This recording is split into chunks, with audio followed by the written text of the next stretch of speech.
Rebonjour tout le monde. Vous voyez Guillaume 1618 1701, ce qu'il y a de commun avec notre ancêtre, notre grand-mère à nous autres, il a 83 ans quand il est décédé. La même affaire que notre grand-mère qui est décédée à 83 ans. Il est né le 14 janvier 1618. Il y a des auteurs qui disent 1617. On va se contenter de 1618, on va dire qu'il y a 400 ans. Il vient de la paroisse de Saint-Maritime à Rouen. Rouen, c'est en Normandie. Il est décédé le 4 avril 1701, à l'âge de 83 ans, comme je vous disais. On n'a jamais trouvé sa tombe, on n'a jamais trouvé où est-ce qu'il est enterré, on ne sait pas. Il est comme Samuel de Champlain, les deux. Un a fondé Lévis, l'autre a fondé Québec, puis ils ne savent pas où ils sont enterrés. Ils n'ont jamais trouvé. Son père, Guillaume Couture Seigneur, c'est un maître menuisier. Puis c'est drôle, hein, les menuisiers, on en a partout dans la famille. Mon Maurice est menuisier, papa est menuisier, il y en a plusieurs qui aimaient ça, jouer dans le bois. Puis les jeunes aujourd'hui, il y en a 3, 4, 5 qui sont déjà dans ce métier-là. Sa mère, Madeleine Mallet. J'aimerais ça que vous reteniez ce nom-là, parce que Mallet est descendante directe de Guillaume Mallet, qui était avec Guillaume le Conquérant, qui a conquis l'Angleterre. Et Guillaume le Conquérant, si vous ne le savez pas, c'était un viking. Donc, on est dans la Normandie et on est des vikings pure race. Fait que des fois, vous demandez ça, c'est qui on est, nous autres, là? On est des vikings. On vient de la Normandie.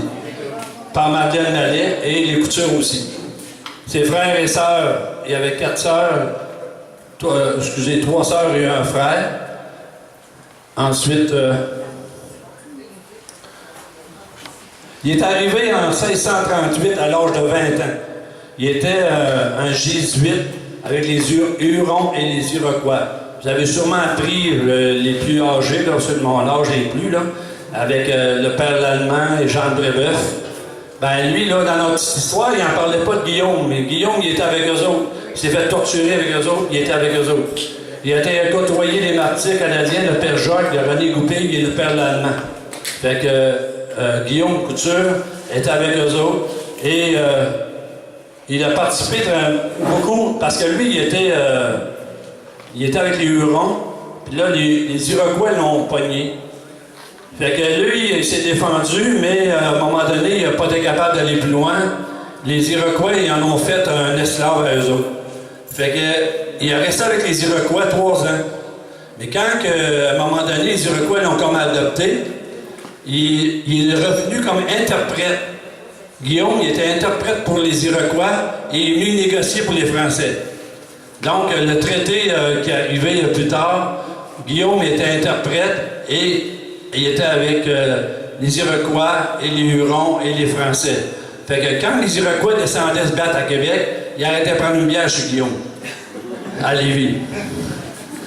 Il était le premier colon français de la seigneurie de Lauzon. Si vous allez à Lauzon, Lévis-Lauzon, dans le Vieux-Lévis, vous allez voir la statue de Guillaume Couture.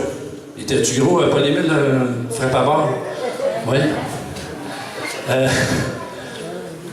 Il était le premier à l'établissement de la seigneurie de Lévis, de Lauzon, Pointe-Lévis, Saint-Joseph de Pointe-Lévis. Il est resté à Saint-Joseph de Lévis, le village de Lauzon, ville de Lauzon, cité de Lauzon, ville de Lauzon, mais là maintenant c'est rendu la ville de Lévis-Lauzon, et depuis 2002, la ville de Lévis. Je vous invite à aller voir là, à Lévis, Lévis-Lauzon, vous allez voir sa statue en avant de... Si vous voyez des gros monastères, des places comme ça, vous allez voir que Guillaume est là. À l'âge de 31 ans, quand il est revenu avec les Iroquois, il a épousé Anne Aymar, qui avait 22 ans. Ils ont signé un contrat de mariage le 18 novembre de 1649. Et parmi dans le contrat de mariage, il y avait une promesse de donner à son épouse un lit de plumes garni et une vache à lait. Ça coûtait pas cher comme aujourd'hui, hein. Mais c'était ça qu'il y avait comme... Guillaume a eu 10 enfants.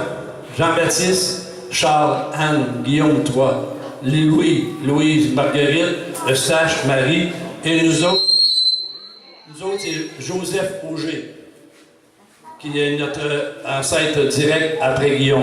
C'est Joseph Auger. Toutes ces coutures-là ont changé de nom en cours de route. La Cressonnière ou n'importe belle rive, c'est toutes des coutures. Mais Joseph Auger, c'est un de notre ancêtre. En 1667, il a été nommé capitaine de la milice de Pointe-Lévis et juge sénécal de la côte de Lauson. L'histoire dit même que quand l'amiral Phipps, on a tous écouté l'amiral Phipps qui avait attaqué Québec, il avait essayé Lévis avant. Qui défendait Lévis? C'était Guillaume Couture avec sa gang à Pointe-Lévis qui a défendu Lévis. Fait qu'ils n'ont jamais voulu attaquer ce bord-là, je ne sais pas pourquoi. Pourquoi qu'il était coriace, il n'a pas voulu le laisser faire. Fait que le juge sénécal de la côte de Lauson, donc, à la fin de sa vie, Guillaume était rendu vraiment un monsieur, comme on dirait. Il est décédé le 17 janvier 1700.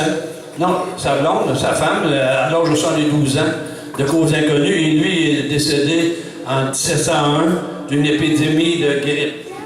Comme je vous ai dit, on n'a jamais trouvé où il était enterré, et c'est un gros mystère, ça aussi.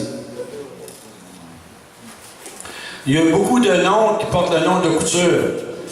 Guillaume était un de ceux qui a découvert la baie du Tusson. Il y a un monument à Guillaume à Lauson, si vous voulez voir le monument, il est là. Il y a la PAC de la concession de Guillaume Couture à Lauson. L'école secondaire polyvalente Guillaume Couture à Lauson aussi, à Lévis. Et le boulevard Guillaume Couture à Lévis aussi. Guillaume Couture, dans ses descendants, on a Guillaume qui était marié à Anne Aymar, Joseph Auger à Jeanne Huard, Augustin à Élisabeth Carrier, Joseph, François, Joseph, Louis, Joseph, qui était fort, c'est Joseph, et Ludger, qui était marié à Eugénie.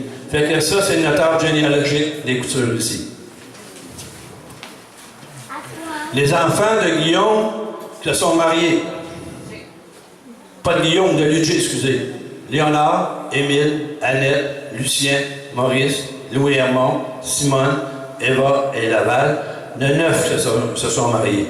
Ils n'ont pas tous eu des enfants. On sait bien que ma tante Simone, elle n'a pas eu, mais la plupart des autres n'ont eu. En plus, on est rendu à 325 descendants directs de Ludger et Eugénie, dont 12 nouveaux cette année.